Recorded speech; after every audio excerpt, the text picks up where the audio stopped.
All right, everyone. Welcome to the CyberHub Engage podcast. We are broadcasting from the Databank Coda facility in beautiful Midtown Atlanta. I've got a very special guest with me today. I've got a bunch of special guests coming in. So for the next few weeks, you're going to be enjoying some very good cybersecurity content from all over the place. Before we get started on today's episode, just a quick shout out to our friends. All right, guys. So before we kind of get going on today's episode, I want to talk to you about privacy and security, obviously, right? But how many of you guys do what I do? Travel a lot, go work out of coffee shops. You need to get out of it. You need to kind of go brainstorm. You know, you go to your favorite Starbucks, or in my case, my favorite coffee shop here in Atlanta. You sit down, you put in your AirPods, you're listening to your favorite CyberHub Engage or Goodbye Privacy podcast or Journey if you want to listen to music, and you're having a good time. You're up and away working, going over apps, documents, coding, whatever it is that you do for work, analyzing logs, whatever it is, reading a really important email from your boss, and then all of a sudden you see that person kind of staring at your screen, and you go, dude, don't look at my screen. Can't I have some privacy? Well, up until right now, the answer to that would have been, I got to sit in the corner of the coffee shop or the side of the coffee shop to get that. Not anymore. With Get Smart Eye, you don't have to do that anymore. Get Smart Eye is a very cool app that you can use on your phone. It reads your biometrics, so it reads your face. This is how it works. It's looking at your face. So while you're reading a document, it's making sure you're the only person looking at it. Try to put another phone in front of it, take a picture of the document, screen goes black. Someone gets behind you, tries to look at your screen, like that nosy person at Starbucks or wherever, screen goes black. No one can see what you're seeing on your device when you're using Get Smart Eye. So support our friends, and my very good friend Dexter, who is not a security guy, who came up with this product on a trip overseas dealing with security guys and went, how come I can see everything you guys see? Isn't that like the complete opposite of security? And he's absolutely right. He's launched this amazing product. So go to getsmarteye.com/James, getsmarteye.com/James, getsmarteye.com/James for a link to download the app and the opportunity to see a free demo of it. This is great for a person, a small business, an enterprise business. If you travel a lot, this is the right app for you. So again, go to getsmarteye.com/James to get access to the app I don't leave home without. And we're back with Mark Houpt. Did I said it right? You got it. Yes. CISO for Databank. Thanks for flying into Atlanta for this. Absolutely. I'm excited for the meetup tonight. I am too. Small, it's intimate, but it's the right group of people in a room. It's always good to have small groups. And one of many, with the vision that kind of when Johnny McCoy, will give him a shout out. So he kind of hooked us up together, but when Johnny kind of set us up, he was all like, listen, we want to make this place a place of collaboration. And I welcome collaboration because in Atlanta, it's very difficult to find collaboration with zero interest, right? Everyone's like, oh, well, we'll collaborate if you do it on my terms, or we'll collaborate if you do it on this term, or we'll collaborate, but not with these guys. We'll only collaborate with these guys. And it was great to have a place in the city that's saying, we don't care. We just want to bring people together. Right. So I welcome that approach by Databank in this Coda building, which is, if you haven't been here and you haven't seen this place, you don't believe how beautiful it is. I mean, both buildings, the data center and the Coda. Right. What is it? The Porter building, right? Right. I believe so. Are phenomenal. I mean, we toured that building as they were building it, then as before to put the finishing touches on it, and then now again. And it's phenomenal. Yeah, they're still not done. You walked around there earlier today, and they're putting in restaurants and other pieces in there. They're really trying to make it a collaborative place. Georgia Tech's got something going on pretty good here. Collaboration. That's where we need to be, and you guys are at the center of it. And today's one of many collaborative meetups that we hope to get the conversation going around. And I'm really excited about it. But we're on the back end of, think of the Capital One breach at this point. Yeah, Don't you think? I think we're on the back end of the first part of it. It's like any incident response situation. Right. I mean, there's going to be more stuff that comes out about it. There's going to be more things that we learn. There's going to be more things that we hear about it that may be not true, and we have to be careful what we see. But I think the back end of it's going to be a couple of years down the road. I agree. I think we see that now with Equifax, right? 2 years later, we're, no one's getting $125. Everyone who thought he was getting, you're not getting $125. Not getting it. You're going to get a $25. I mean, 5 years down the line, we're still talking OPM, right? We're still talking things that are related to that, Marriott and Anthem and different things. So we're still talking about the lessons learned from those events. So it's going to be a while. It is. I think the timing of Capital One was good as well, because it came right at the beginning of Black Hat and DEF CON. And so all those hackable printers and voting machines dwindled the headline of 140,000 social security numbers compromised and 77,000 bank accounts. Oh, my Lord, what a sizable breach. Right. It makes you wonder, though, did it come out at time of those big conferences for a reason, or was it just timing? It just happened to happen. Well, based on evidence, you'd say it's timing. Right. Right? Mm-hmm. I mean, and technically, let's be quite frank. If every single breach got published, right, and hit the news, we'd have books full of them. Capital One wouldn't even hit the map. Exactly. Because it really wasn't as significant as people make it seem like. But the reason I brought up Capital One, and we're sitting in a data center today, is because one of the bigger reasons that Capital One happened was a misconfigured AWS S3 environment with a misconfigured firewall, allegedly. Mm-hmm. Again, allegedly, because there's been rumors. I haven't seen facts around this. This has been stuff that, Brian Krebs have reported, other people have reported. And you and I know that the FBI and the other systems, they're still doing forensic analysis on it. They're going to learn new things. Right. And so allegedly, I think, is a very appropriate term to talk about this right now. Correct. Because there's no real facts outside of the amount of data that was technically compromised. Right. The affidavits are the only facts that we really have right now. Correct. And so very, very kind of interesting is this whole hybrid cloud. Cloud's really safe. There's one of my favorite stickers is there is no cloud. It's only someone else's computer. You are a CISO for a data center, a large data center company. Correct. You guys are magnificent. I met your CEO, I think 3-4 months ago. I think Raul, right? Raul, yeah. A very, very nice man. No, he's a nice man, great leader. He's the one that's taken us from just a few data centers in Dallas to having 19 data centers, 9 locations in a matter of about 2 to 3 years. So that gives you an idea of who Raul is and where he can take this company. I love when I meet CEOs of companies who are down to earth, who will sit down and make you feel like $1 million in a conversation with you, like nothing else in the world is going on. It's just you and him at that moment. That's how he made me feel my first conversation with him. Good. And he made me a big fan of Databank because of his openness to be like, absolutely, we want to talk about security. We think that cybersecurity is really important. He spoke very highly of you. And then Johnny connected us based on Raul's recommendation, and the rest kind of is history now for leading up to today. But cloud security as a whole and data center security has a lot of different misconceptions. A ton. Let's debunk some of those. Okay, let's do that. Because I feel like people who listen who aren't cyber professionals, who aren't in the field of cybersecurity, don't quite wrap their heads around what's really security in a data center and what's their responsibility and what's your responsibility. So why don't you help kind of guide us through this?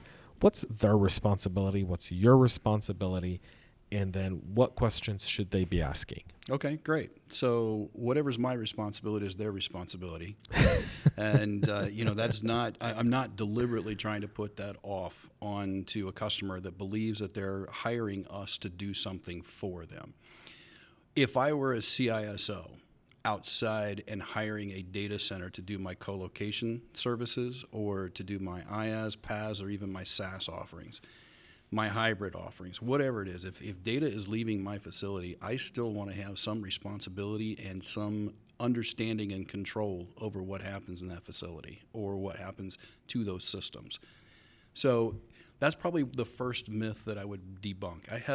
Can't tell you how many customers, usually SMBs, small businesses, small, medium-sized businesses, that come to me and think that cloud is a turnkey solution. It is not a turnkey solution. For security. For security, for anything, really, but especially for security. I can give you a couple stories. One, a HIPAA company, or a company that deals with HIPAA data, came to us. They put the data, they put their entire application, everything related to their company, minus the computers that they had that they were operating off of the application, into our data center. And they thought because that occurred that we took full responsibility for the data. So if there's a data breach, we would have to do the data notification or the customer notifications and so on and so forth. And we were kind of having this debate. In debate's probably a polite term for really what was going on. Mm-hmm. They got their lawyer on the phone, and I explained to them our position, not only based upon our MSA, but on HIPAA itself, that they're the covered entity, not us. We're the BAA, and we're a processor inside of that BAA. Or you could replace BAA with whatever PCI GDPR term. You could replace those terms with their synonymous terms in the various compliance sides. Their lawyer actually stopped the conversation about what would have probably been midway through and said, "Hey guys, on their side, hey, we need to have an internal conversation about this because their CISO is right. We own that data. We're responsible for that data. They're only the data processor, and Correct. There are limitations on what they can do, they should do, and we have to own that." Well, and what you're obligated to do contractually. Contractually. So there's a lot of different components to this, but probably the biggest myth is coming to us and thinking that it's a turnkey solution, and that they can walk away and not have any responsibilities legally or otherwise to handle those situations. And so that's one thing that, as a CISO outside of the cloud, in an SMB, even in a large company, you have to understand where your responsibilities are, and probably take a little bit, if you're a larger company in financial world or otherwise, probably taking some responsibilities and retaining them that you might traditionally give to a cloud service provider. For example, we as a cloud service provider may say, hey, we'll handle your firewall rules, and we'll handle your hardening of your OS underneath a managed services type of agreement and a platform as a service type of environment. Well, if you're in a larger company or a very security conscious company, you do want to do a trust and verify on that type of situation. You can't just assume that I'm going to be running my shop the right way. And you cannot assume that your system is going to be completely hardened, that someone is reviewing the firewall rules in accordance with PCI every couple of months, every twice a year type of thing. You have to be involved in security inside the cloud, and I think that's a huge myth that's being that needs to be debunked right there, is that whole turnkey solution type of situation. So, for whatever reason, this whole myth around cloud security, Mm-hmm. I think started from Amazon. Not pointing a finger, but I'm going to point a finger at Amazon. Let's be fair. It's probably Amazon and Azure because that's what they present. I think Microsoft is more of a security conscious organization than Amazon is or was. Sure. I think Bill Gates 10 years ago came and said, hey, we're a security company eventually. We're going to have to become one. And Microsoft's on the way of doing it. They're acquiring small companies silently. They're not making a lot of noise. They're bringing all these different partners into their Office 365. Mm-hmm. They're creating a security app store within 365. I think that's going to be, right now, what is it? Like 65% of businesses use Gmail. Right.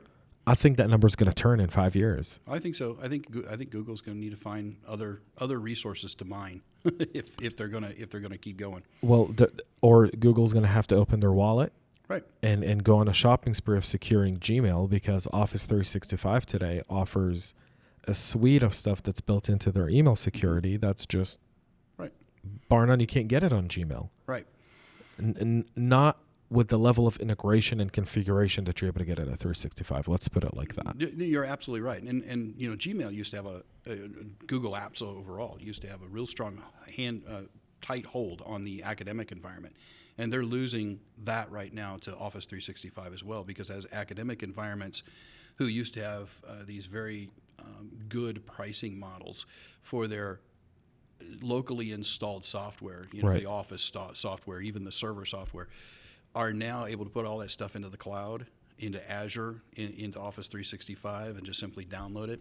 They're now saying, oh well, now we can go back to Exchange, and there's features inside of Exchange that don't exist easily in Gmail. Yeah. Right. I was a CTO at a university, almost getting close to 15 years ago now, and we switched over to Gmail, and everybody was ranting and raving at losing functions that they had within a more robust email platform. Well, now that school, I'm still talking to them a little bit, and they're going back to the Office 365 model, so they're going to gain those accesses back to Exchange as they do that. So, yeah, it's Microsoft is enhancing their products, and as a result, they're getting. Go ahead. I'm sorry. They're getting their. They're getting their solutions back into place. But you're right. Let's go back to what you were talking about earlier. AWS has put out a myth, if you will, and I kind of took us on a tangent with Microsoft. No, that's fine. That's the whole point of this podcast. Yeah, they put out a myth out there, if you will, that if you come to us, everything's secure, and that it was created in large part 10 years ago by AWS. It was perpetuated to some degree. It's stuck. Because this was before the rise of a CISO. Sorry to interrupt you, but this was when a CTO or a CIO would be like, oh, well, I don't have to build my in-house servers anymore. Right. Saves me a ton of time, saves us money. We go to these guys. We store everything there. We don't have to worry about it. It's their problem. Right. SMBs didn't have security requirements like they do now. I mean, if you go to, in New York, every single financial company, even a little mortgage company, has security requirements now that they didn't have 5 years ago. Because of the NYDFS. Yep. Yeah. Right. I mean, we go into that kind of idea of what security is like in the cloud, but data centers are essentially someone else's computer. They are. And to some degree, let me clarify that a little bit, okay? Because I think that's another myth, is that data centers are somebody else's computers. Actually, the cloud is somebody else's computer, okay? Data centers, large part, even our own data centers, the volume of co-location that are in these large data centers that allow the cloud environments in as part of that environment are an enterprise company's computer, because in a co-location environment, like what we have here at Databank, an enterprise customer will come in, they'll get their cage, and they will put their systems inside that cage. So anytime we talk about cloud, we certainly want to talk and not forget about the traditional colo, because actually most of the services out there are running colo right now. They're bringing their own cloud in. We don't live in a serverless world. No. The server just moved locations. Exactly. It moved from, let's just use Georgia Tech, for example. It moved from their data center into the Databank data center here as part of this partnership. And so it's still their equipment, but it's inside our facility. And we're renting. Operating. They're renting, and we're operating with them. So let's not forget about that when we talk about someone else's computer, because sometimes, very frequently, especially in a hybrid environment, you could have company-owned colo in the same building as, let's say, a storage or a DR as a service type of environment from a colo or a cloud provider. And so that's an important piece to consider. So I think co-location and hybrid models matter. Right. And there's a difference. And I read a lot of stuff, obviously, on cybersecurity. I read a lot of stuff on cloud security. Sure. I spend a lot of my time trying to, when I come up with content for a podcast, when I reach out for a guest, I'll reach out because of a misconception around an issue and I try to straighten it, or finding another way to get a message across for specific people who may or may not know really what it really means to do it. And you're right. When you talk about SMBs, I think most SMBs, in their mind, when they put stuff on Azure or on the Office 365 cloud, if it's in Dropbox, if it's anywhere in that kind of environment, they think it's safe. They don't quite understand it. And I think that's an education aspect that enterprise business needs to take on. Because if you're only as safe as your weakest link, as a CISO, if I'm a CISO of an enterprise company, right, I think I'm more concerned with my downstream supply chain than I am with my internal practices and policies and governance and security infrastructure. There's a natural tendency for that, yes. You always don't trust the guy that's outside. You trust the people who are inside, right? Well, but most of the time, you're 90% of your time is focused on the inside, and only 10% of your time is looking downstream. But 90% of the threats are coming downstream, and only 10% of the threats are coming internal. Potentially. If it depends on who you talk to on that. I'm a believer that it's probably more of a 70-30 type of situation. Okay. I think 90-10 is probably a real stretch. 70-30, I go back to the model where, you're going to have your insider threats, and it doesn't have to be just the people. It could be the misconfigured systems, the test systems that have been started up, the unpatched, the unpatched, the playing around code that somebody's doing to be innovative, to be forward thinking, that results in additional vulnerabilities on the inside. So I think that a lot of your I think much more than a 90-10. You're looking at 70-30 that you have to worry about. But I hear what you're saying. But it's 70 downstream. It could be 70 downstream. Depends on how much you have outside. See, that's the other thing is if you're putting everything outside, except for the development, and you're putting everything in the cloud, then sure, I can see where that's 70-80. But if you're only putting portions of your application outside, then where is the vast majority of that app? Inside.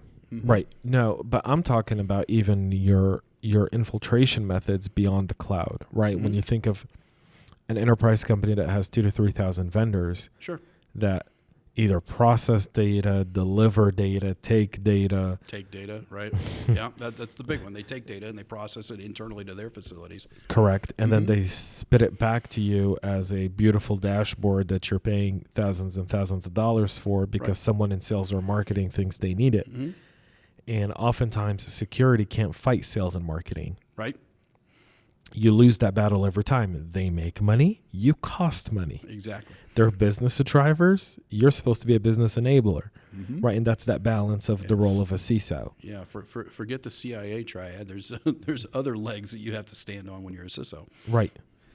And I think that's where the water gets muddied, right? Because it's that downstream marketing companies that may or may not have a CISO, that may or may not have cyber, that their dev center or their data analytics center could be in India, Singapore, Bangladesh, Philippines for a call center, Eastern Europe, Romania, Bulgaria, right?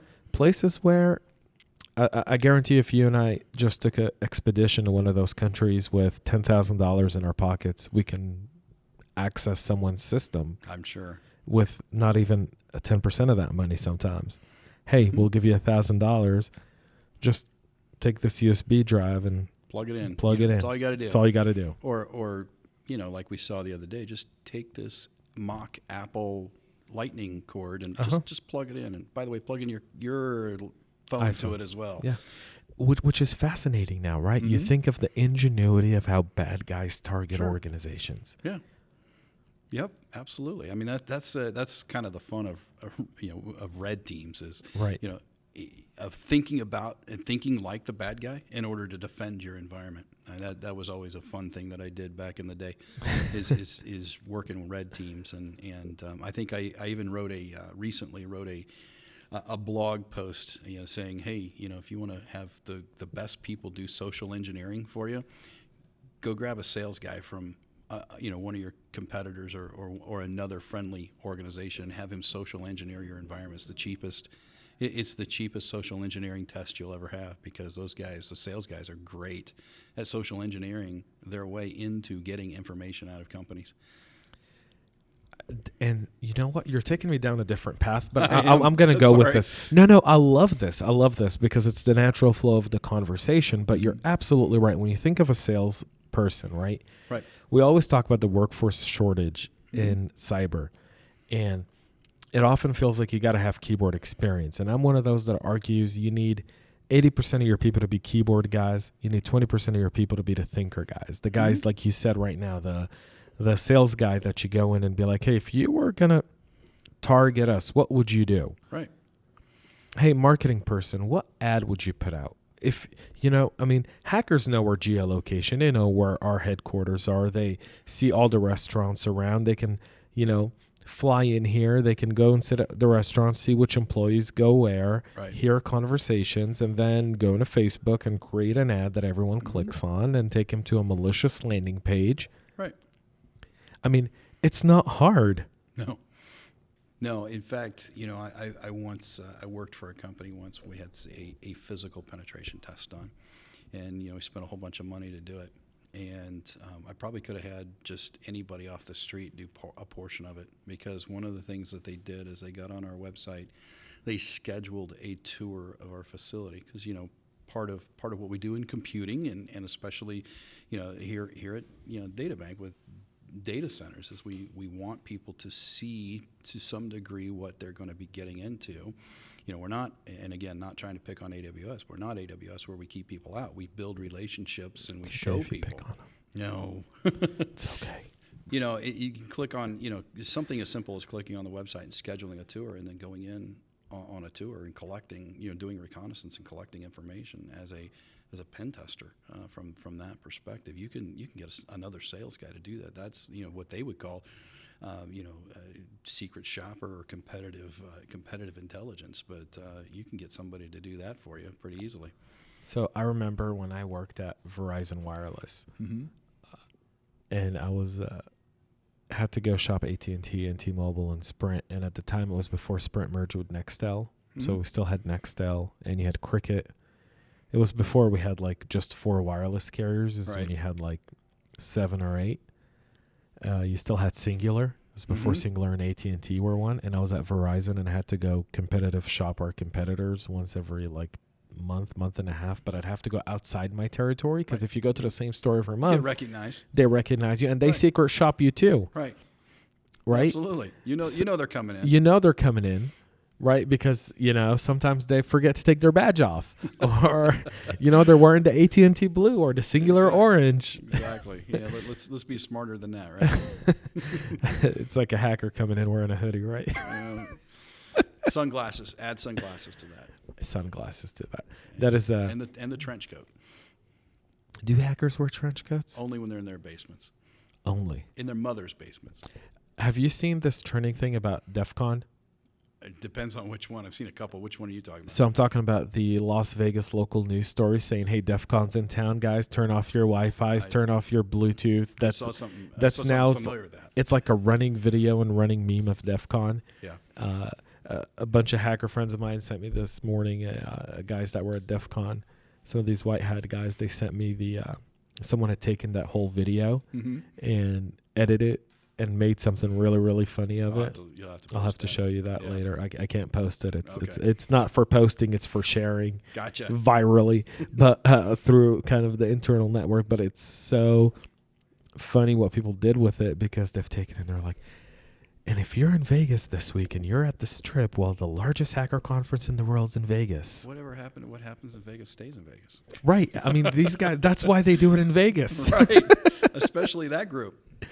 But it's really funny, this misconception around cybersecurity and hackers, that all these guys just are walking around just aimlessly looking to hack your stuff, and that they live in their mother's basements and so on and so forth. Actually, I've found most of them are probably some of the most intelligent people out there. That a lot of them are introverts, but some of the most intelligent people out there are the hackers.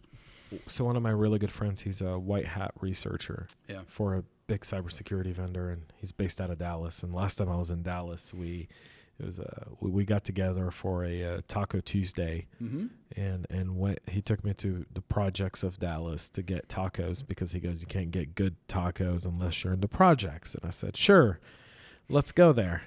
And one of our conversations was around the fact that most people who would have seen us together would never think that here's two white hat researchers, nerds that,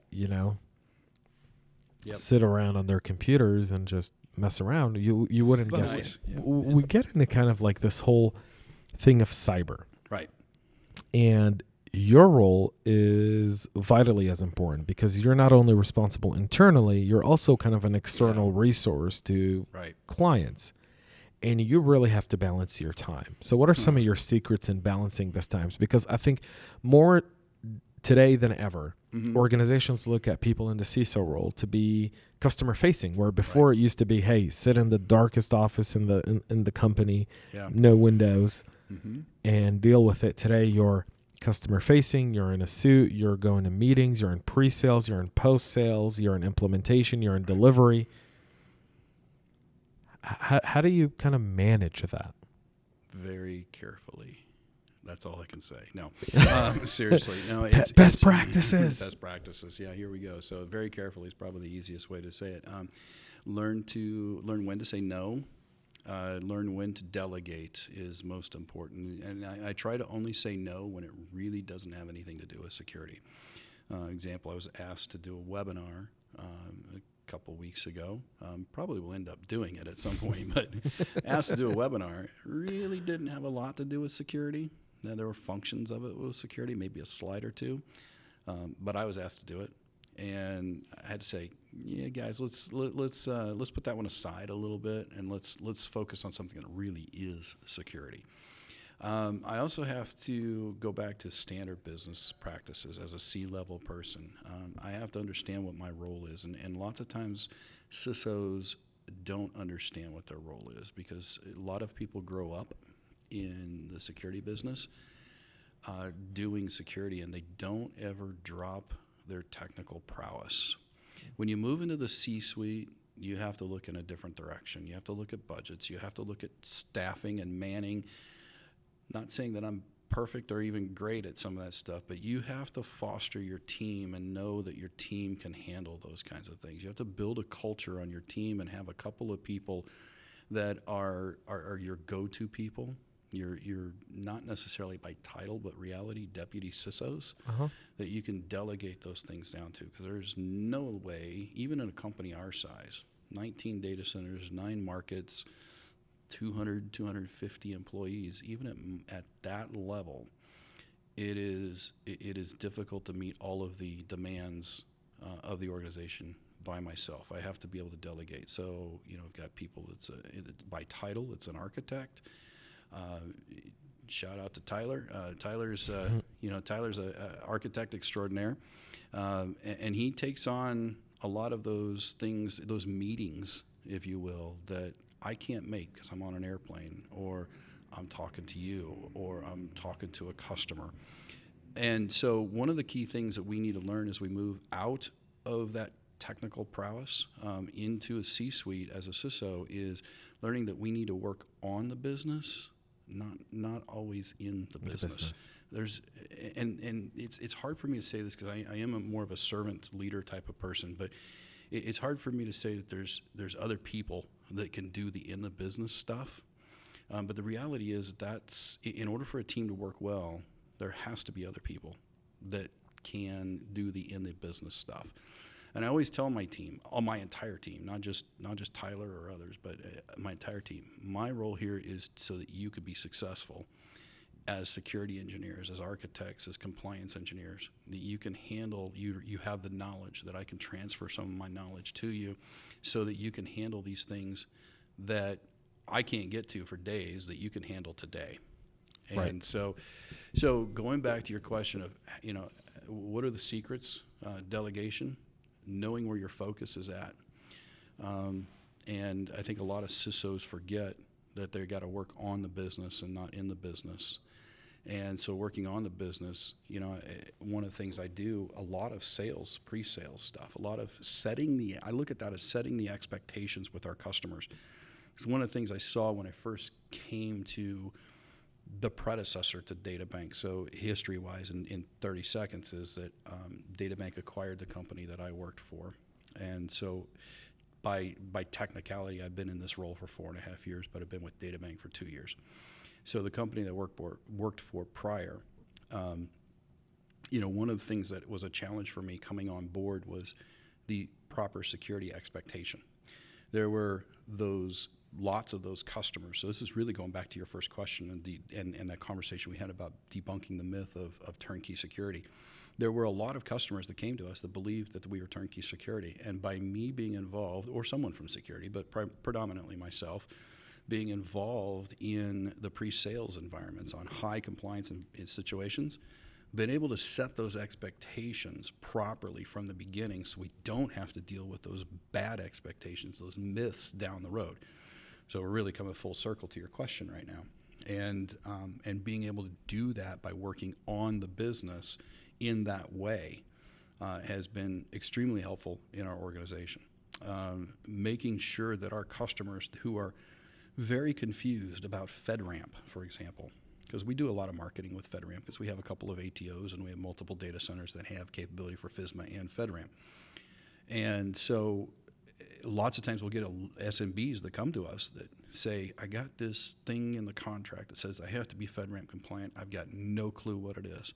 So sitting down and scheduling a half-an-hour meeting with that customer and explaining to them what FedRAMP is in a common sense security way, not the technical jargon. These are business people. These are SMBs that are trying to make a couple of bucks in whatever niche they're working in.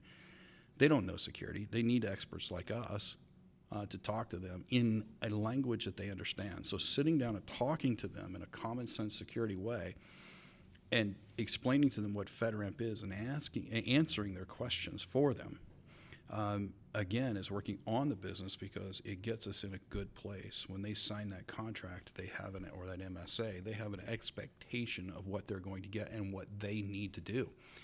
So again, coming full circle, having them understand their responsibilities underneath that compliance environment that they're trying to meet, and them being educated is hugely important. And that's a huge, in my role as a CISO at Databank, a customer-facing organization, that's a huge, huge piece. And that's important to me because it makes it better for my security engineers and my compliance engineers and my sales teams and my support teams and my engineering teams that are deploying these servers down the road if they're clear when they walk in the door. So you brought up a point, and yeah, and I kind of want to go into that, but it's, what do you think people should know? Because you talked about turnkey kind of cloud security, Mm-hmm. right? And you said, people came up to us and they thought that, coming to us is turnkey security. Right. And it's not. No. So what should people really pay attention to when they move into the cloud in terms from their end for security? Like if you, I don't know if you hand someone a 2-pager or a 3-pager checklist and you go, hey, these are all the things you really got to manage controls from your end. But what are maybe one or two that you say, hey, these are like critical. You got to pay attention to these things when it comes to cloud for the SMBs, maybe. Yep. So I really preach CONMON, continuous monitoring. I have a slide in our slide deck that has, talks about the physical security and the hardware and the system security and everything. But right in the center of that is CONMON. And I really try and teach the customers and work with the customers to understand that we're going to hand these reports off to you. For example, let's say we're running internal or external vulnerability scans to comply with FedRAMP, HIPAA, PCI DSS, an ASV scan from PCI for PCI, for example. It's not our job to understand what's going on inside of their application and understand how their application's written and how those vulnerabilities match up. So what I do is I say, hey, look, here's how you do continuous monitoring. It's the trust but verify, but it's also having a little bit of knowledge about IT. So here you're going to get this report. This is typically what's in the report. Make yourself familiar with that. You're going to get it on a monthly basis. Ask questions. I don't expect you to know everything, but feel free to ask questions. See, that's one of the culture pieces that I've developed on my security team and it's really a Databank culture piece, but it's really huge on my team, is the concept of education and being willing to sit down and talk to the customer and teach them through. again, not necessarily picking on a larger company like AWS, but are you going to be able to pick up the phone and call a security engineer at AWS? And we're both shaking our head, absolutely not. Nope. At Databank, you need to pick up the phone and call a customer service representative or a security engineer or a compliance engineer at Databank. We're going to be able to talk to you and hopefully talk to you in a common sense way so you can understand that. Are we always going to agree? No, we're not. But at least we're going to be able to show you what's in this report and talk you through what you need to do. And that's where a lot of the rub comes, is the customer thinking that they don't need to do anything, and then finding out that they have to do something. That's where difficulties arise. But what we typically do is say, hey, here's what we need to do to cover that vulnerability. This patch needs to be applied. All you have to do is approve that patch needs to apply, and part of your managed services support contract says we'll do that for you. That's cloud. Going back to our conversation about cloud, hybrid, and managed services. We wouldn't do that necessarily in a colo environment, or even in a hybrid environment, but certainly would in a managed services environment, because you're paying a little bit more for that service. And then you have to understand that there's also, in those conversations, that there's very clear, sometimes not so clear, but typically clear demarcation points of what is your responsibility and what's our responsibility. We can advise you, but we can't necessarily do that work for you. Against code, for example. We can tell you, right, but we can't physically do it. And I think a lot of that has to also do with business continuity, right? Patching doesn't always, it's not like upgrading your iPhone. Right. That doesn't just happen overnight and then phone works just fine. Sometimes something breaks. Sometimes, like a couple of years ago, the entire continent of Europe woke up late because the clock was wrong. If you recall that. It's probably about 8 years ago now. On the iPhones? Oh, that's right. Yeah. That's right. One morning, everybody woke up late because the iPhones were a couple hours off, or time zone was set wrong or something like that by an update. That's right. The time zone went into like Eastern time zone or something, over GST. That's right. Yeah. Man, I forgot about that. I think I was in Israel at the time. I remember I didn't have that problem though. No iPhone or just didn't have. No. The only Android I own is a BlackBerry, the most recent BlackBerry with the Android on it, and I've flashed the Android into a BlackBerry software, and that's kind of like my travel phone. Right. So if I go to any country, that's like I have a. You have the burn phone kind I've got a burn phone, but you still need a phone with internet today. Mm-hmm. I don't put email on it or anything while I travel, but you still need a phone with internet. You want to Google something, or you want to go to Google Maps, or you need directions. With the airport or something, right? Right. Yeah. Check in for your flight. Right. Whatever it is. Because I don't travel internationally to specific countries with my laptop. Mm-hmm. Stays. Right. My actual phones stay. Right. My iPad stays. Absolutely. I go with a notepad. Mm-hmm. And a burner phone. Right. And that's it. You and me both. Or in my case, I just avoid certain countries. If I can avoid certain countries, I do that. There's some countries where... Can't. So I was in Israel for our CISO fly-in last month. Right. And with my laptop. Mm-hmm. Now, I trust Israel, but then at the same time, I was like... I put tape over my ports. So when I was at airport security, they're like, why'd you put tape over your ports? I was like, why do you need my ports? Exactly. Make them ask the question. Right. At least, so, that's a security defensive mechanism in itself, just making them ask the question. A lot of people don't realize that. Right. Or, letting someone take your device out of your site for even a minute is extremely dangerous. There was a story about someone...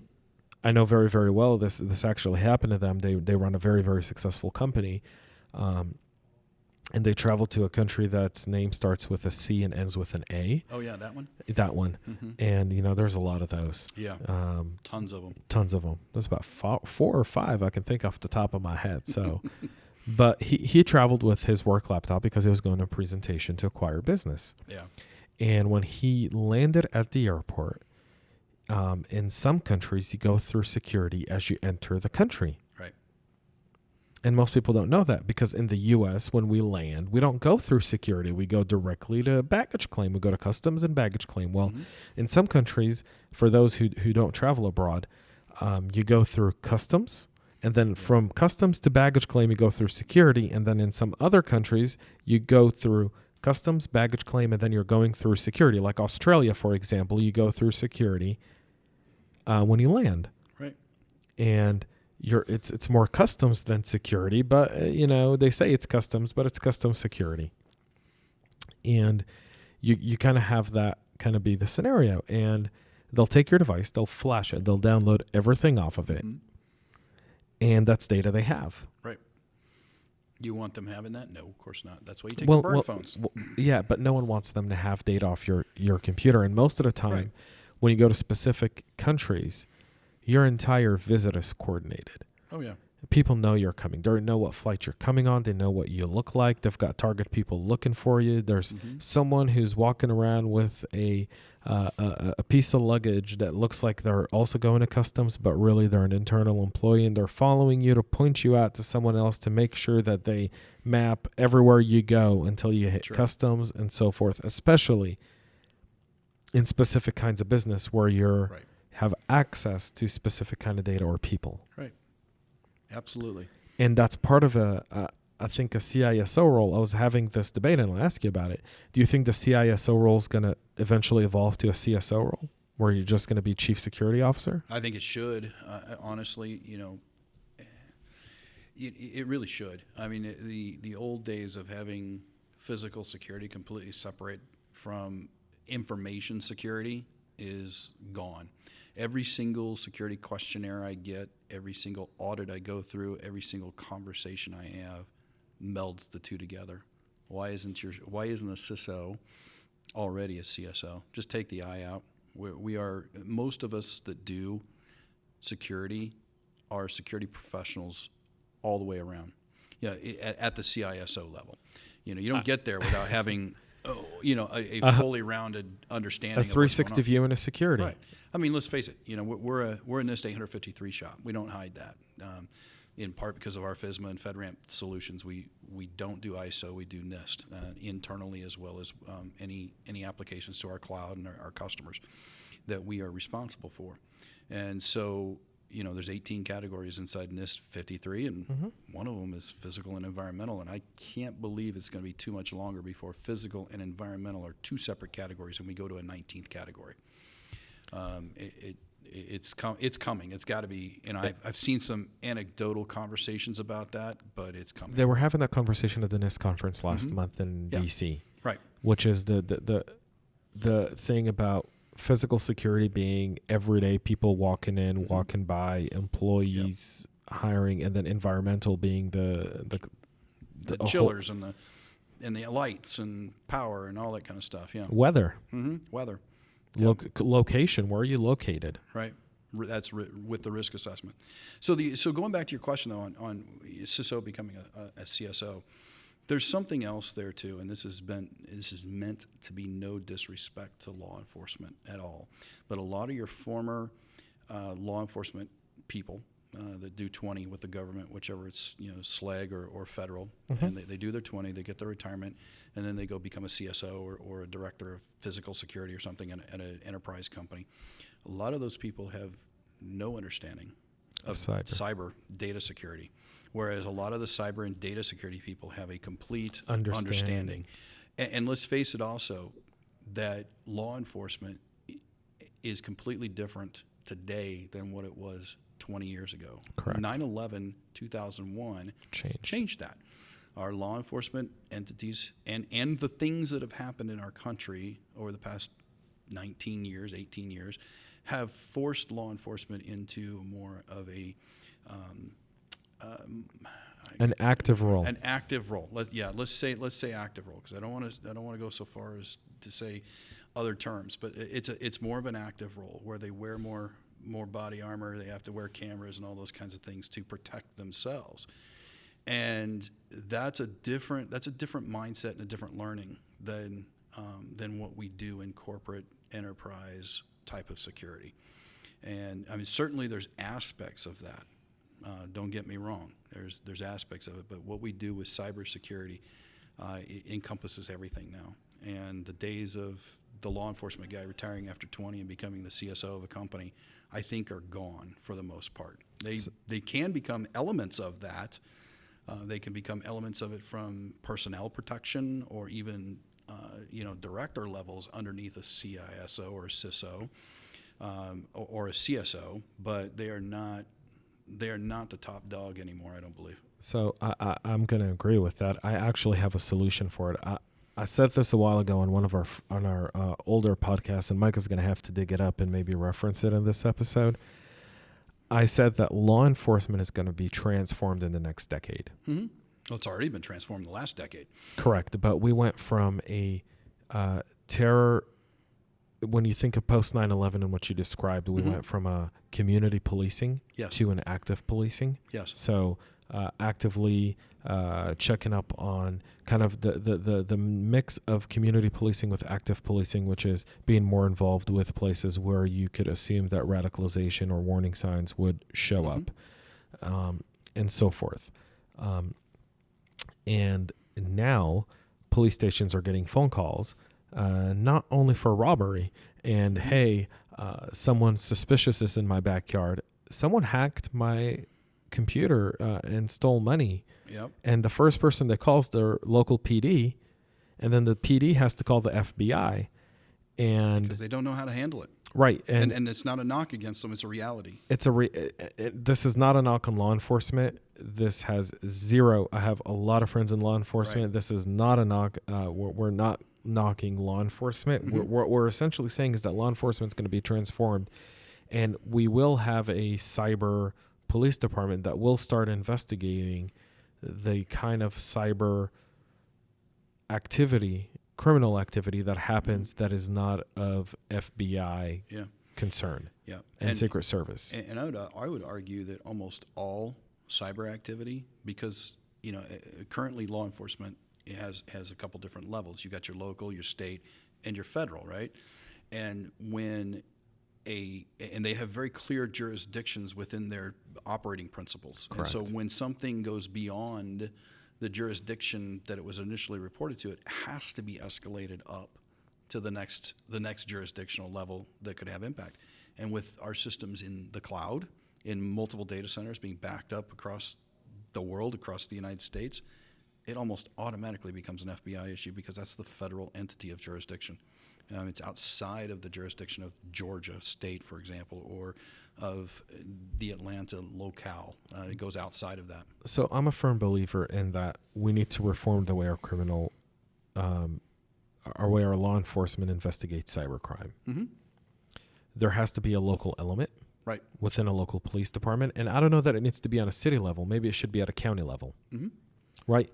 Counties coordinate with the local Bureau of Investigation. So in Georgia, it's the GBI, which in turn takes that data, sends it off, and is actively investigating it, sends it out to the FBI, which is at a federal level, which has the ability to go investigate people in the Ukraine and Romania and Bulgaria and Taiwan and Russia. Mm-hmm. They've got attaches in different parts of the world, and they're able to go and start chasing these trends. And I feel like that has to be an active kind of information sharing and law enforcement activity that's done. Mm-hmm. And today we expect our law enforcement to do traditional law enforcement, but against a non-traditional target. Against non-traditional targets. Yep. Not to mention if we go down, you and I and Micah here in the room. Hey Micah, how's it going, buddy? You feeling all right? Zyrtec help? Micah's had allergies from mowing his lawn. No yellow jackets this time, buddy? Micah's got a great story about yellow jackets. I'm going to have you say it on the next segment of Ask James.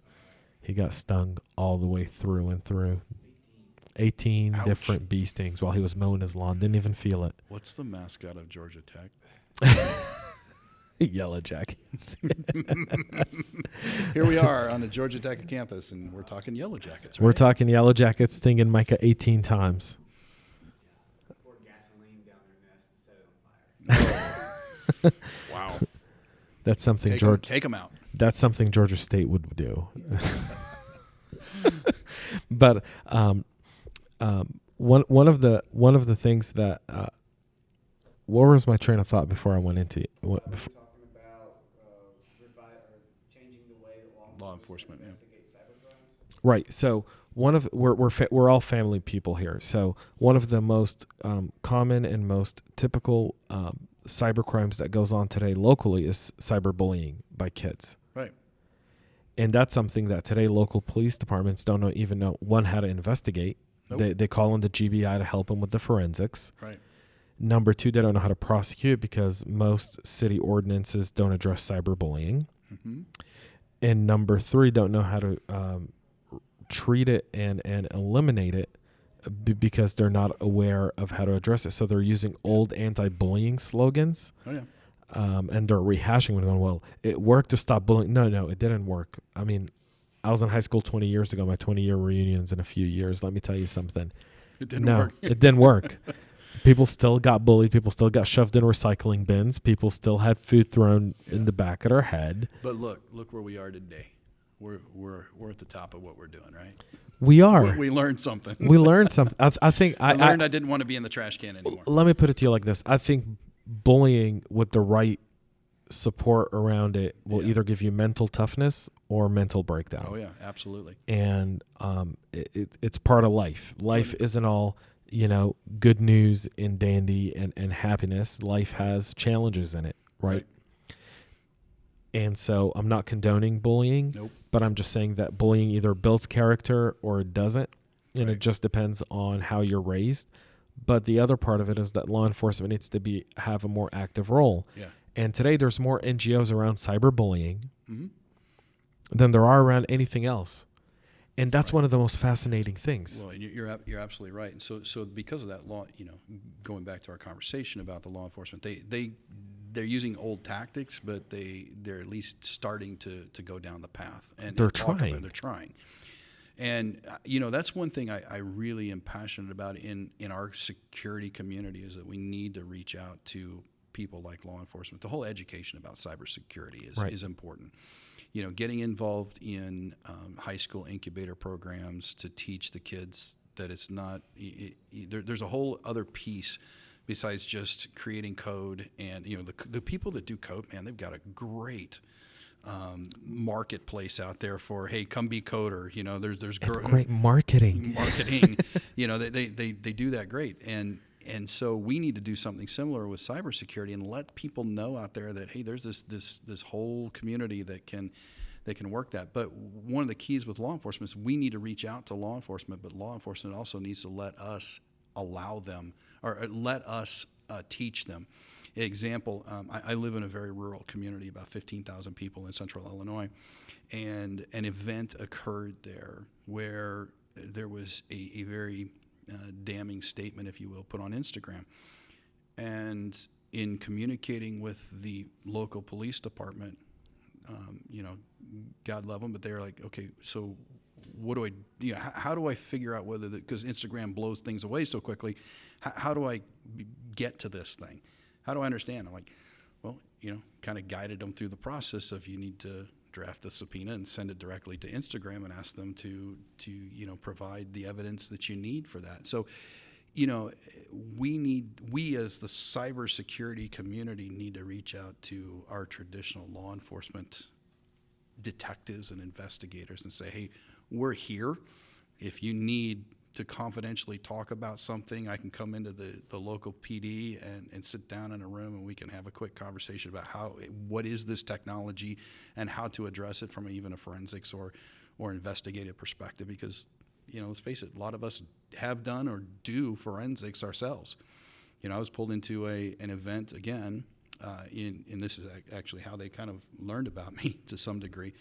And as a witness, they were doing a detective investigation type of thing, and the detective was sitting there talking to me, and about 5 minutes in, he took his notebook and he closed it and said, "Okay, you have to tell me, are you law enforcement?" I said, "No, I'm not law enforcement, and I'm just a chief information security officer." So he's like, "Okay, because if you're law enforcement, you've ruined my case." And I said, "I'm not sworn law enforcement." So he opened up his book and we started going through this hour-long interview. Again, towards the end, closed his book again. He's like, "Look, I have to ask this question again because you've been able to lay things out so clearly." He says, "Are you former law enforcement? Do you know? How do you know what we were doing and what we needed to hear from you. It's like, well, I've done forensics. I'm cybersecurity. I'm a chief information security officer. I hold a certification in ethical hacking and another one in hacking and forensics investigations. So I deal with lawyers all the time in this role. I deal with subpoenas from the federal government, local governments all the time. I know what you're looking for. I can help you get there. And so that developed a relationship. Lots of times these guys don't know that we're here and that we could be helps to them or helpful to them in that process. So we need to reach out to our law enforcement entities and work with them. You've inspired me to reach out to Johns Creek and Alpharetta PD and just ask those guys, hey, how many of the rich residents in our neighborhood get hacked and call you guys because someone stole money? Yeah. Because it's quite frequent. One of the things I enjoy doing, by the way, is I go to small credit unions' websites and I look at all their alerts on their homepage. Yeah. And that's how you know a credit union has a cybersecurity problem. Yeah. Because they've got all the alerts on. Because they've got all. Wait a minute. What's their problem though? I'll bet you it's different. My idea what their problem is different from what your problem is. Well, my problem is they've got somebody slapping alerts on there that they've copied and pasted from somewhere else, and they really don't know what they're talking about. I put money on that. I also put money on that. My other problem was that you're advertising to everyone your problems. Yep. Right. I mean, you could just as easily, send a mass text to everyone saying, "Hey, we'll never call you asking you for your PIN or password ever." Right. That's just as effective than putting it on your homepage. Because let's be real, most people do banking today off their phones. No one really does banking off a desktop anymore unless it's a very big company. Right. Right. Everything's on the app's on the phone, on the iPad, whatever. Today, most apps will let you wire transfer money directly from the app. It used to be that you couldn't do that 6 months a year ago. Now you can. Right. You know, transfer money from account to account, large amounts of money from account to account. You don't need the tokens to transfer money anymore. Remember the old RSA tokens? Yeah, had to have them. Now, I will say this. A couple of the banks I deal with, they actually, if it's large amounts of money, they'll actually require me to do re-authentication with MFA, and they'll send me a letter in the mail a couple of days later saying that transfer occurred. That's pretty good, I think. I think the letter in the mail is 2 days too late. It is 2 days too late. But the alternative is picking up a phone and saying that. But the reality is it's a going back to some of the things you've said on a couple of your Capital One podcasts. They have an incident response plan. Capital One had a great incident response plan. They did. Well, this bank is doing everything they can with the resources they have to alert me to a possible problem. So that is positive. Sending you a letter is what, 60 cents? Yeah, it's 60 cents. 35, 55 cents, whatever it is. Right. Bulk rate. Bulk rate. Yeah. With the paper and, folding it and shipping it out. Making an MFA call that has you press 1 to authorize the transaction that verifies your voice. Right. But what if my phone is stolen and its transfer came from the same phone that's getting the call? Well, then again, we're talking something bigger. But you're talking about the exigent of circumstances. Oh yeah.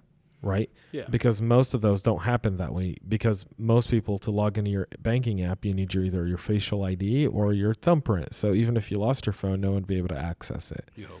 Yep. You hope. Except for, Apple's got $1 million bounty out now for I anybody did see that can that. hack their phone. I did. So it will only be a matter of, a month and somebody will gain that $1 million. I put money on that. Well, you got to hack it remotely. And that's the key. Well, that's true. They're saying we'll give you $1 million if you're able to hack the iPhone remotely, because anyone's able to hook into the iPhone with a lightning cord and start going to town on it. Right. What Apple is saying is we're going into wireless charging. Sooner or later, no one's going to be using a lightning cord. Right. So we don't really care about that because that's not the future of Apple. Yeah. We want to tighten it up wirelessly. Yeah. And that's what they're opening up to. And I appreciate that, because I did on our other podcast called Goodbye Privacy, I did a whole episode on Apple's kind of like quest for privacy.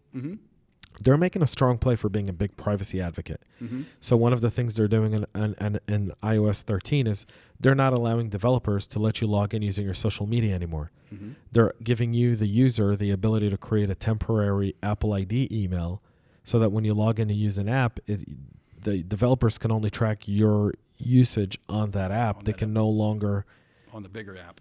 They can no longer take your data, sell it to Facebook. Right. Or have you log in through Facebook and get access to your Facebook just for the sake of you playing a stupid game, mm-hmm. right? Or getting access to a specific app with specific pieces of information. So I think that Apple's got privacy right. I think of all the companies I've watched, right, Apple's got it right because Apple still relies on selling you hardware. Mm-hmm. Facebook, Microsoft, Google, they all want to mine your data. That's how they make money. Right. Apple still wants to sell you a computer, yep, a phone, an iPad, a tablet, mm-hmm. and a server. What would you say, Micah? 6 different outports to different chargers. 6 different outputs. Well, I'm telling you, I think they're going to go. I think within 2 to 3 years, your Apple devices will be absolutely and completely wireless. So I've had this concept around election security and data centers. Sure. It seems like we're centralizing everything into one machine that kind of distributes it out. Wouldn't it be smarter for the federal government to actually leverage large data centers on election day? Well, from a security standpoint and a transparency standpoint? So let me correct you on one thing there. Federal government doesn't handle and do No, elections. I agree with you. Right now, it's they don't. state government. It's a state issue. It's a state issue, right. State to state. But right. Yeah, I get that. Sorry, that is my mistake. I misspoke. That I always say that. No, I just wanted to bring that, make sure that was clear, because each state does it differently and has a different system. So going back to your question, would it be easier to have a centralized type of situation? Right? Is that your question? Well, what I'm saying is states don't have to It's been proven based on the Mueller report, right, that some states don't have all the tools needed. Most states don't have all the tools to secure the elections from a information security and information technology standpoint. That's just point plain fact. That is a fact. And one of the things that we have to consider in this country is whether, with all the cyber issues, is cyber the way to go with elections?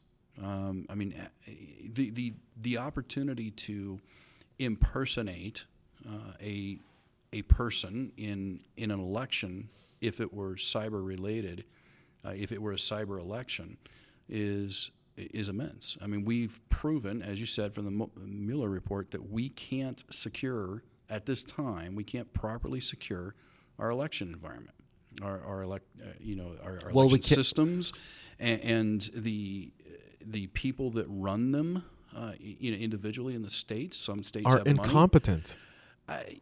Incompetent. I'll say it. You don't have to say it. I will say it. They are incompetent. So we hire people. Truth to that. We hire people in the state government to run stuff that they have no business running. Absolutely, that is absolutely true.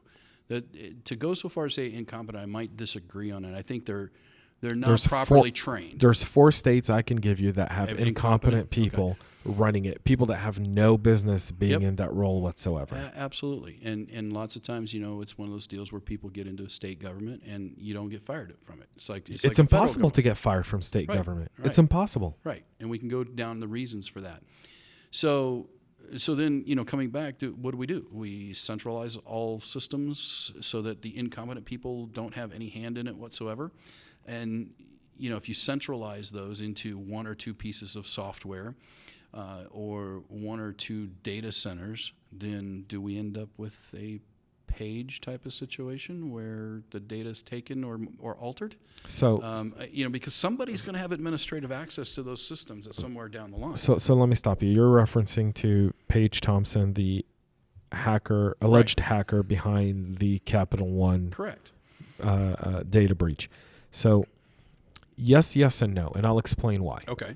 So I actually have a counter argument for it. As someone who comes from physical and information security, there are ways to manage a election infrastructure from a security perspective of to who sees the eventual data The same way you would manage how people work on a project through security clearances and level of, who gets to work on it. You can create that fingerprint, that DNA within the whole process to see who touches what, when, and where. Mm-hmm. And I think you and I both know that that's completely possible to do. It is. Given the right resources, which I believe in a federal government perspective, those resources are available. Right. That's number one. I think the second part of it is data centers provide. Today, we shut down schools on election day for voting. In some states. In some states. Mm-hmm. But people don't take time off of work. Right. Right. That's like one of the whole thing about election turnout is if it was a day off in election turnout on election day, if people had a day off, a mandatory federally given the day off, and no commerce happened in the U.S. that day, that more people would go to the voter booth. I'm going to debunk that. Israel does that. Right. 67% of people showed up to vote on a mandatory day off. Right. So that's no different than our voter turnout with no day off. I think people actually go to vote because they get out of work with no repercussions to go vote. Mm-hmm. Than they would if they had the day off. They'd probably be like, all right, it's Tuesday. I'm going to take Monday off and I'm going to go on vacation to LA and I'm going to come back on Tuesday night. But will you vote? No. No. Because you can't vote in California. It's much easier to say, I'm going to leave the office an hour early. I'm coming in an hour late. I'm going to take a little bit longer lunch to go and do my voting. Correct. I would 100% agree with that. And now this is where my data center claim comes in. What if instead of shutting down schools, we actually sent kids to schools and we did this in places of business that had the technological capability to secure our election infrastructure? So you're literally talking about somebody coming into my DataBank data center. I'm talking about the polling place. I'm talking the polling places in your lobby. Right, exactly. So you're saying in my lobby, and then all the data immediately goes from that voting machine straight back into my data center. Hardwired into your data center. 5 people have access to Correct. it from a physical perspective, and 100 people from a digital perspective. Yep. Not a bad idea, but as a CISO, I'm going to push back on you from a data center perspective. I don't want 10,000 people in my lobby. well, that's called physical security. I guarantee if I ask Johnny here, hey, you got 10,000 people downstairs, he's gonna have a field day. He's gonna be like, I got 3,000 leads. Exactly. I got 3,000 leads. Exactly. So there's pros and cons to both sides. I'll tell you what. I'll put a folding table right outside my data center, and the cable can come in through the emergency exit door. How's that? Does that sound fair? I mean, the beautiful building outside here in that hall could be a great tent city for voting. Really could. So here's my solution to the need to do cyber voting.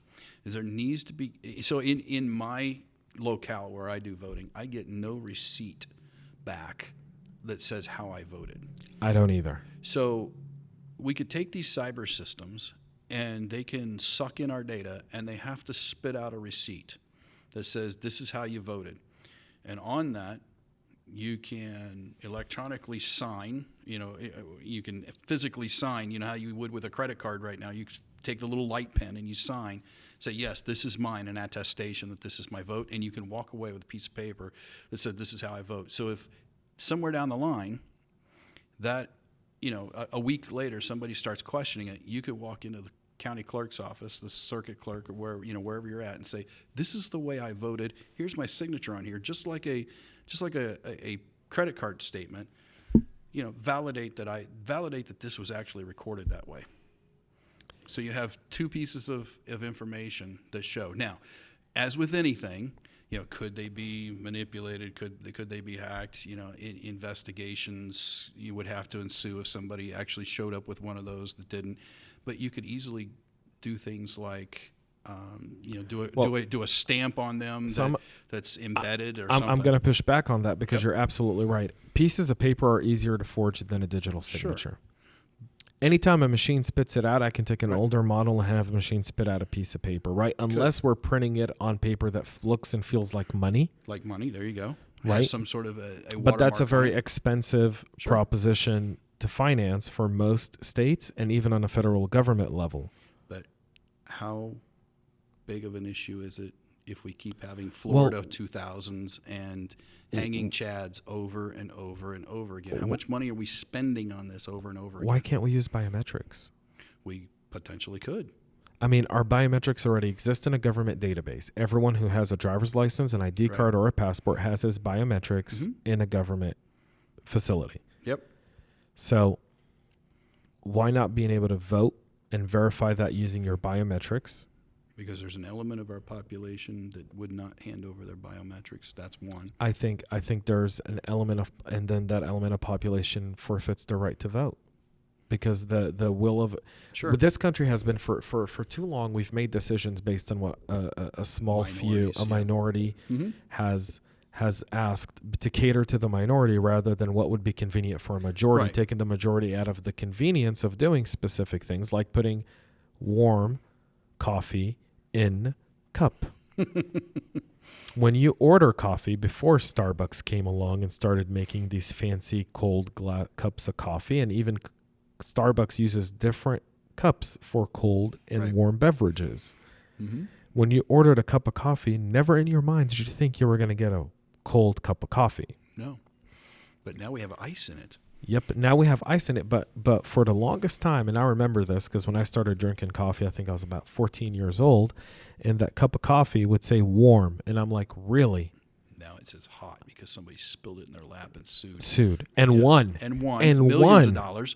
And won. Yes. So this is where I feel like our society and especially cybersecurity practitioners, I feel like in cybersecurity, I think that's more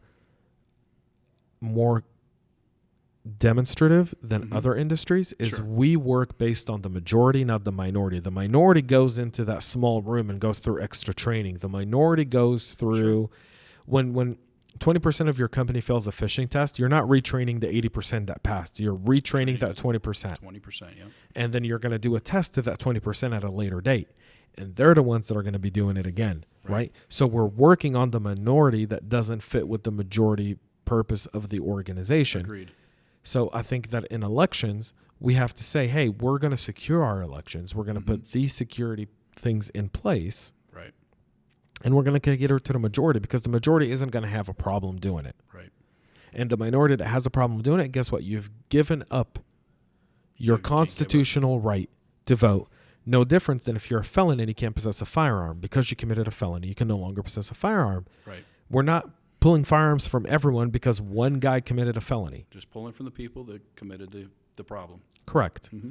So I think the other thing with elections, and I absolutely hate to say this because I'm typically not this type of person, but I really think it has to come, the elections have to change to a federal standard of some sort. I'm afraid of that. I'm afraid of it too. I don't know. I mean, we can't have 52 different. And to be clear, there's 50 states, but there's Guam and District of Columbia and Puerto Rico and other places as well. So, but we can't have 50 some odd different systems out there and being secured in 50 some odd different ways by 50 some odd different incompetent people. We've got to have. It's worse. Well, yeah. You know why? Why? Because when I was living in Israel and I wanted to vote. I'd go to the embassy in Tel Aviv. Yeah. And I would go about a month before the elections and I'd be like, hello. And I'd show my passport and my Colorado driver's license. Right. And I would get a Colorado ballot. Yeah. Same thing when I was in the military. We did similar type of stuff. Right. And so those are monitored by the State Department. And then they're sent to a federal center. And then that federal center reports those at a later date. So they don't count them until election day. Right. Right. But those are counted under a federal observed center. So all of our foreign votes, even when I was in the service, the same thing, right? You wanted to vote for an election and you were in the service. You got your ballot. Based on the state you're from, and that's how you voted. That system's okay from that perspective.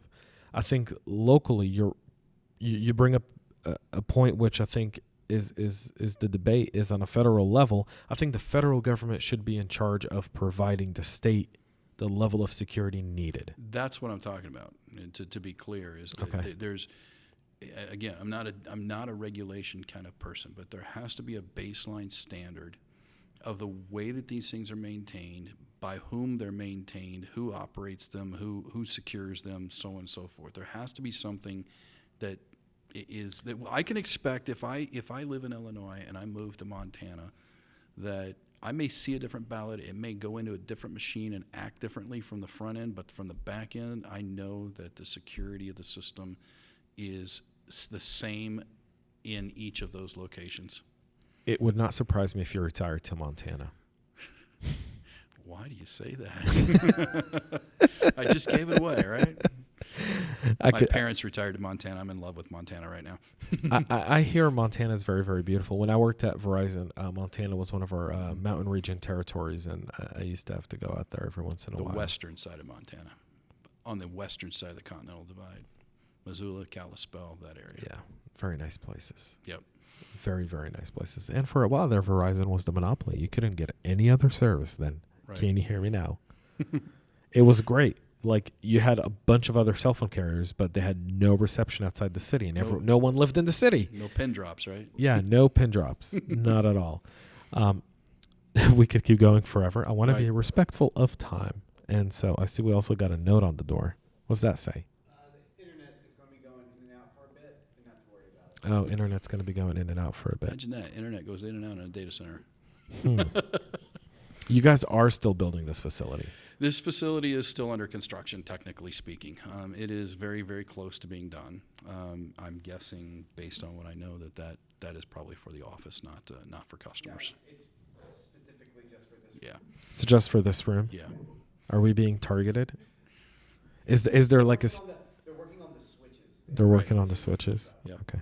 Well... Doing a lot of interconnectivity type stuff. So let me ask you this one last question here. Beautiful facility. Mm-hmm.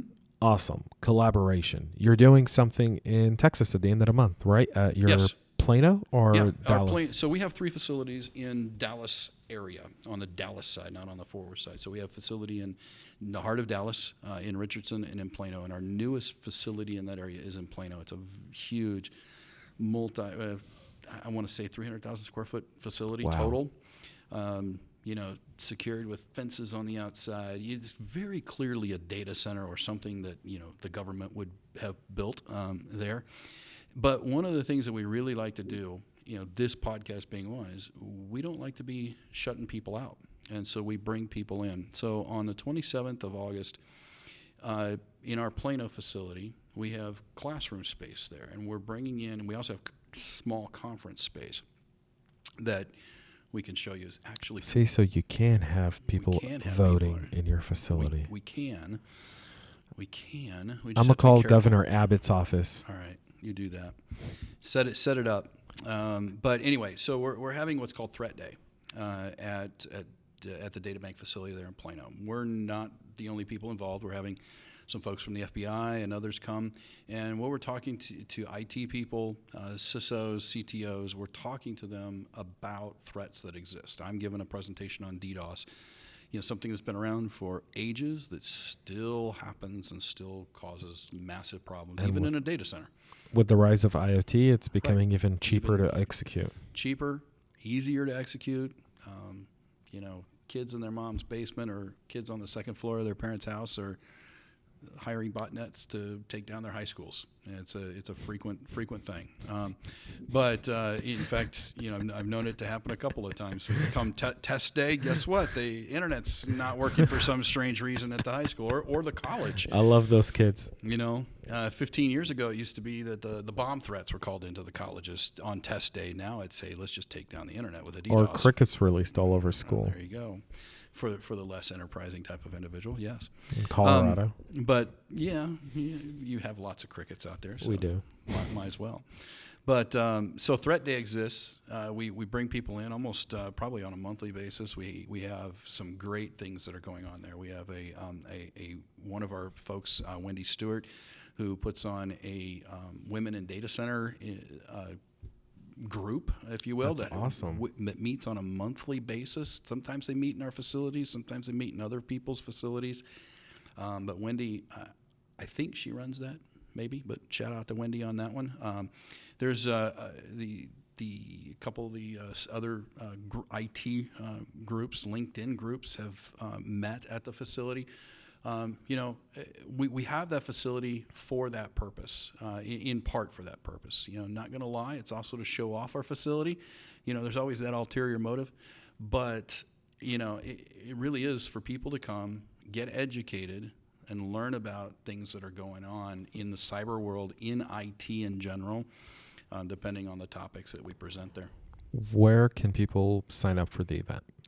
That is a great question. Off the top of my head, I can't answer that one. All right, we'll pull that one up and so give here, it to Micah. How's that?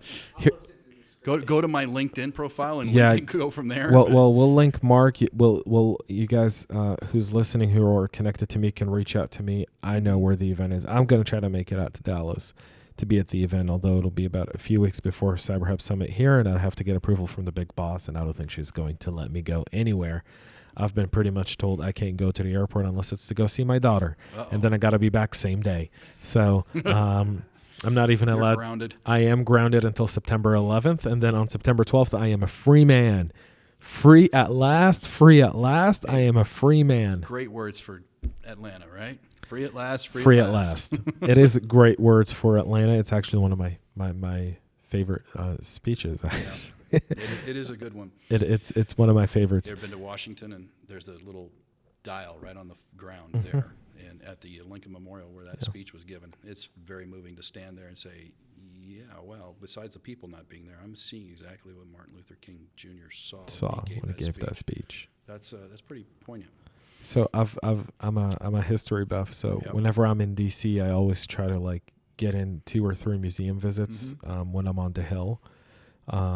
If it's possible, and then I'll always try to hit one of the tours of one of the historic buildings in DC. Yep, agreed. Same here. But it's I don't think you know where you're going unless you know where you came from, and I think that's no different in security. You got to know what you're defending, you got to know what you're protecting, and you got to know where you're going. So we are out of time. Micah is telling me that, so thanks, Micah. We could have kept this conversation going for another, this could have been a Joe Rogan style podcast, 4 hours. And, we could have pulled some drugs in here and done some drugs. And then that would have been pretty funny. Yeah, that would have been really funny. My wife would certainly be listening at that point. But you know what that would do to our rating? Well, we're all set, folks. Thanks so much, Mark. Thanks for being on the podcast. Sure. I look forward to having you on again soon. Maybe we'll do this in Texas. Sounds good. So you can get involved with our group here in Atlanta by reaching out to us here at CyberHub Engage, either myself, Micah, or John McCoy with Databank. This is the first of many collaborative meetups, hopefully, that we're going to be doing here on quarterly basis. These are roundtables. These are discussions. It's not a no salespeople allowed kind of discussion. August 27th in Plano, Dallas? It's in Plano, actually in Plano. Mm-hmm. In Plano, Texas. The Threat Day hosted by Databank with folks from the FBI, Mark himself, and trust me, you'll see the FBI at almost every conference. Those guys can't stop talking, but Mark you don't see very often, and he is very impressive. So you want to make sure to go check that out if you're in the Dallas area. Patrick Benoit, if you're listening, make sure you hit that up. Patrick's a fellow CISO of ours, a very good friend out of Dallas. So I'll make sure to connect you guys after this. And that's it for us here from CyberHub Engage. We'll be back with more. So this is our special meetup day here at the Databank Coda facility in Atlanta, Georgia. But we'll have more on this in the upcoming weeks. You'll be listening to episodes recorded today. So thanks for being here, guys. Thanks for listening. Make sure you follow, subscribe, give us 5 stars on your favorite podcast listening platform. Thanks, guys. See you next time.